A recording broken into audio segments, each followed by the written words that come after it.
Hello and welcome all of you dear. आजच्या व्हिडिओमध्ये मी तुम्हाला जे आपलं थेअरीच्या लेक्चरचं सेशन सुरू केलेलं आहे ते सेशन मधला नवीन चॅप्टर आपण आज सुरुवात करणार आहोत. नवीन चॅप्टर शिकायला सुरुवात करणार आहोत आणि सगळ्यात महत्त्वाचं म्हणजे ज्या विद्यार्थ्यांनी आपला व्हॉट्सअप ग्रुप जॉईन केला नसेल त्यांनी डिस्क्रिप्शन मधनं व्हॉट्सअप ग्रुप जॉईन करून घ्यायचा आहे.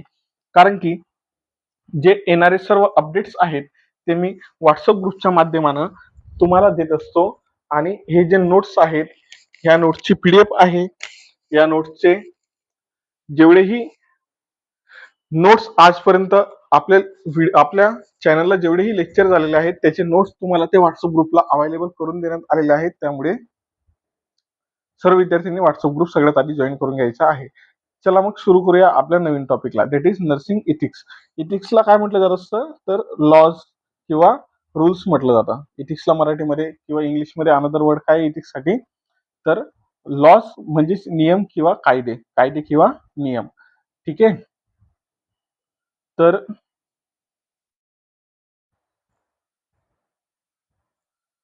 इथिक्स म्हणजे काय? Ethics means moral principle that guide a nurses behaviour while caring for patient. Nursing म्हणजेच काय तर एखाद्या रुग्णाची काळजी घेताना नर्सेसला गाईड करण्यासाठी, रुग्णाची काळजी घेते वेळेस नर्सेसला गाईड करण्यासाठी काय केलेले असतात, मॉरल प्रिन्सिपल दिलेले असतात, रूल्स दिलेले असतात. रुग्णाची काळजी कशी घ्यायची या संदर्भात रूल्स दिलेले असतात. त्या रूल्सला काय म्हटलं जात असतं, इथिक्स म्हटलं जात असतं. Nursing ethics helps nurses make right decision in patient care and maintain professional standard. तर नर्सिंग इथिक्स जे असतात ते नर्सेसला पेशंट संदर्भातील किंवा रुग्णाच्या संदर्भातील योग्य निर्णय घेण्यास, त्याचप्रमाणे एक प्रोफेशनल म्हणजेच व्यावसायिक करिअर किंवा व्यावसायिक नियम ठेवण्यास मदत करत असतात. Important principles of nursing ethics. महत्वाचे तत्व कोणते कोणते आहेत ज्यावर नर्सिंग इथिक्स काम करतात? सगळ्यात आधी आहे ऑटोनॉमी. ठीक आहे. ऑटोनॉमी म्हणजेच काय तर respecting the patient's right to make their own decision. उदाहरणार्थ आता बघा, ऑटोनॉमी म्हणजेच काय, एखादा पेशंट आहे त्या पेशंटला इंजेक्शन घ्यायचं नाहीये. ठीक आहे.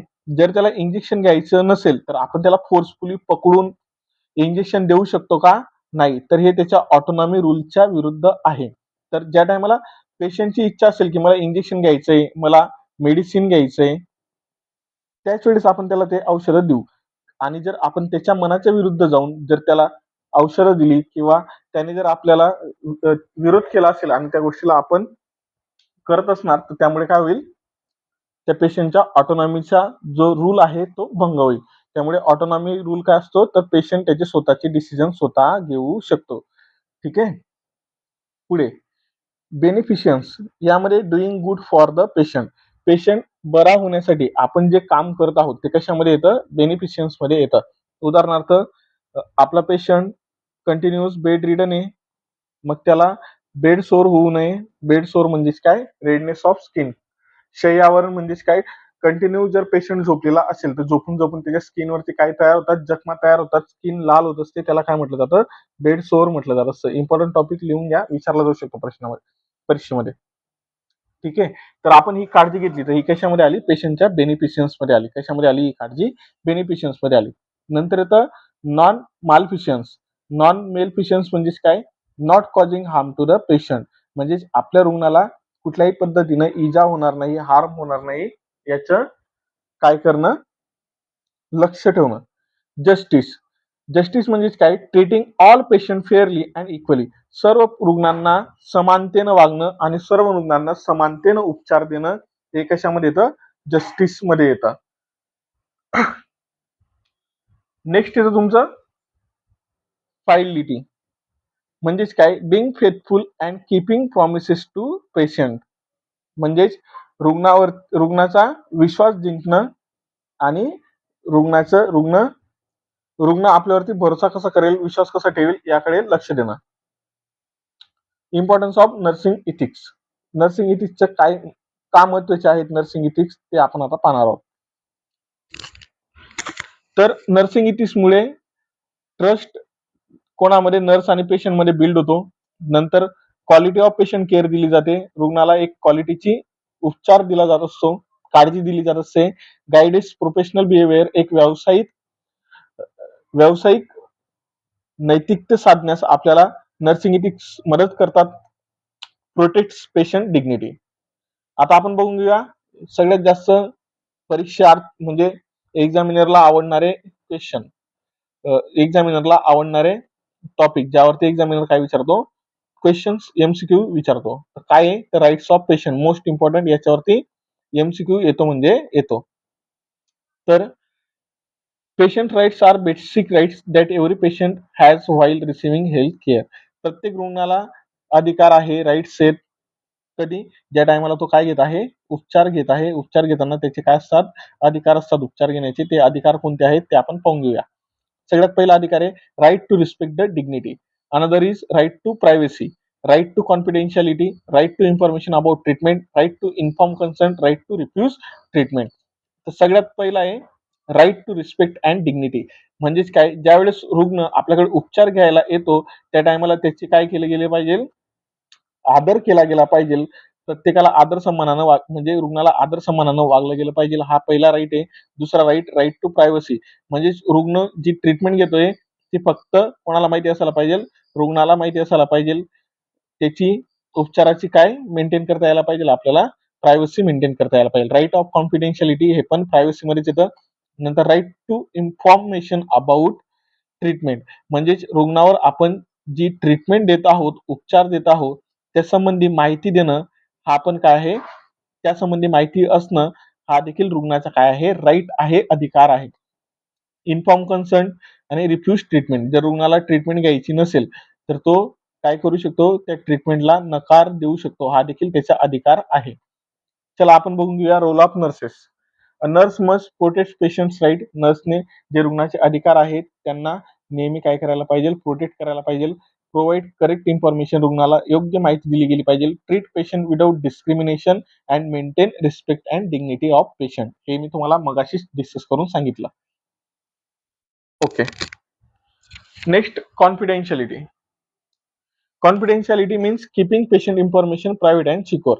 म्हणजेच काय, रुग्णाच्या उपचाराशी संबंधित माहिती जेवढीही असेल किंवा रुग्णासंबंधी जेवढीही माहिती असेल ती प्रायव्हेट ठेवणं, नैतिक ठेवणं आणि सिक्युअर ठेवणं, म्हणजेच काय सुरक्षित ठेवणं, हा काय आहे कॉन्फिडेन्शियलिटी मधला एक भाग आहे.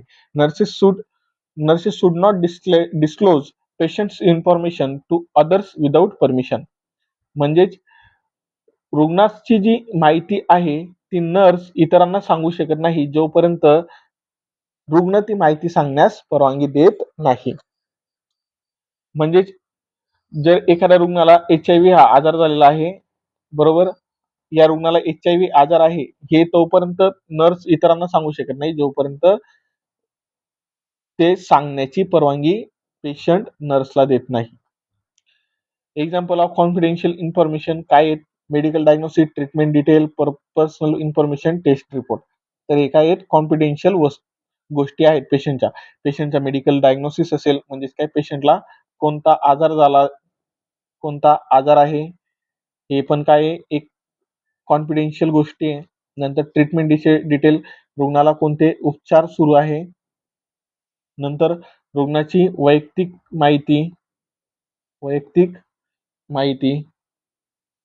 आणि टेस्ट रिपोर्ट, रुग्णाचे जे लॅब रिपोर्ट असतील ते पण काय ठेवायला पाहिजे आपण, कॉन्फिडेन्शियल म्हणजेच वैयक्तिक ठेवायला पाहिजे. ओके, याच्यामुळे काय होतं, इम्पॉर्टन्स काय याच्यावालं, तर याच्यामुळे काय होतं, build trust between nurse and patient. रुग्ण आणि नर्स मधला काय बिल्ड होतो, विश्वास बिल्ड होत असतो. नंतर पेशंटची प्रायव्हसी मेंटेन राहते आणि prevent misuse of medical information. तर वैद्यकीय माहितीचा चुकीचा वापर टाळला जातो. ओके, प्रोफेशनल कंडक्ट म्हणजेच काय, तर professional conduct refers to the behaviour and attitude expected from a nurse in the workplace. म्हणजेच काय, प्रोफेशनल कंडक्ट कशाला म्हटलं जातं, तर नर्सचं वागणं आणि नर्सचा ॲटिट्यूड म्हणजेच काय, मराठीमध्ये काय म्हणतात ॲटिट्यूडला, कमेंट करून सांगा. बोला काय ॲटिट्यूडला काय म्हणतात मराठीमध्ये, लवकर कमेंट करा. कमेंट करा, व्हेरी गुड.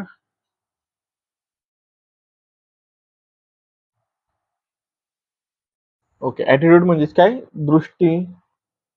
दृष्टिकोन, सॉरी, ऍटिट्यूड म्हणजे काय? दृष्टिकोन, वृत्ती किंवा मनाचा कल किंवा विचारसरणी. This is called as attitude. Qualities of professional conduct काय आहेत? Qualities: honesty, responsibility, discipline, respect towards patient, good communication, maintaining professional boundaries. ठीक आहे, या काय क्वालिटीज ऑफ प्रोफेशनल कंडक्ट आहे. काय आहेत प्रोफेशनल कंडक्टचे इम्पॉर्टंट? याच्यामुळे काय होतं, तर पेशंट केअर इम्प्रूव्ह केली जाते, हॉस्पिटलचे रेप्युटेशन मेंटेन ठेवलं जातं आणि builds trust in nursing profession. Okay, this is summary you have to write in your notebook. Okay, write down करून घ्या तुमच्या नोटबुक मध्ये. ओके, नेक्स्ट एमसीक्यूला सुरुवात करतोय.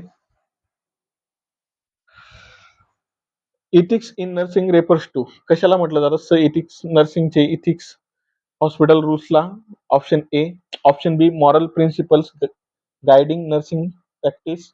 Option C medical treatment. Option D laboratory procedure. And option correct option is option B moral principles guiding nursing practice. Okay, another MCQ. which ethical which ethical principle means doing good for the patient? which ethical principle means doing good for the patient म्हणजे patient साठी काहीतरी चांगलं करणं. हे कशामध्ये येतं? Option A दिलेला आहे ऑटोनॉमी, बी दिलेला आहे जस्टिस, सी दिलेला आहे बेनिफिशियन्स आणि डी दिला आहे fidelity. And the right answer is option C beneficence मध्ये येत असतं. काय येत असतं बेनिफिशियन्स मध्ये? पेशंट साठी काहीतरी चांगलं करणं. Another MCQ. Respecting the patient's right to make decision about their own care is called. म्हणजेच पेशंट त्याचे डिसिजन स्वतः घेऊ शकतो. हे कशामध्ये येतं? ऑप्शन ए दिलेला आहे जस्टिस मध्ये, बी दिलेला आहे ऑटोनॉमी मध्ये, सी दिलेला आहे बेनिफिशियन्स मध्ये आणि डी दिलेला आहे कॉन्फिडेन्शियलिटी मध्ये. And the right answer is option B. कशामध्ये येतं? हे ऑटोनॉमी मध्ये. Okay, next. The ethical principle that means to do no harm is, म्हणजेच रुग्णाला कुठल्याही पद्धतीनं हार्म किंवा इजा न पोचवणं हे कशामध्ये येतं? ऑप्शन ए दिलेला आहे नॉन मालफिशियन्स. ऑप्शन बी दिलेला आहे जस्टिस. ऑप्शन सी दिलेला आहे फाइलिटी. ऑप्शन डी दिलेला आहे autonomy. And right answer is option A non maleficence. This is right answer. Okay, next MCQ. Treating all patients equally and fairly refers to which ethical principles? म्हणजेच सगळ्या रुग्णांना समानतेनं वागणं हे कशामध्ये येतं? ऑप्शन ए दिलेला आहे जस्टिस, बी दिलेला आहे बेनिफिशियन्स, सी दिलेला आहे फिल्डिटी आणि डी दिलेला आहे ऑटोनॉमी. आणि राईट आन्सर काय यायचं? Option A. कशामध्ये येते? जस्टिस मध्ये येतं. Next MCQ.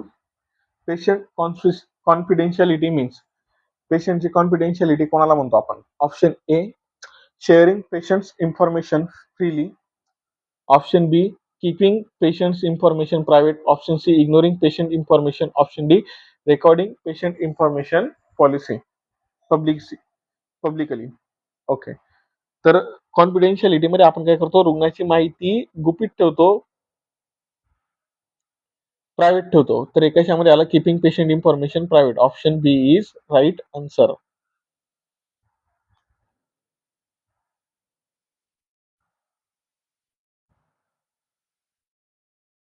ओके, ज्या विद्यार्थ्यांनी व्हॉट्सअप ग्रुप जॉईन केला नाहीये त्यांनी लवकर व्हॉट्सअप ग्रुप जॉईन करून घ्या आणि बाकीचे एमसीक्यू आपण नेक्स्ट व्हिडिओमध्ये डिस्कस करू. तोपर्यंत जय हिंद, जय महाराष्ट्र.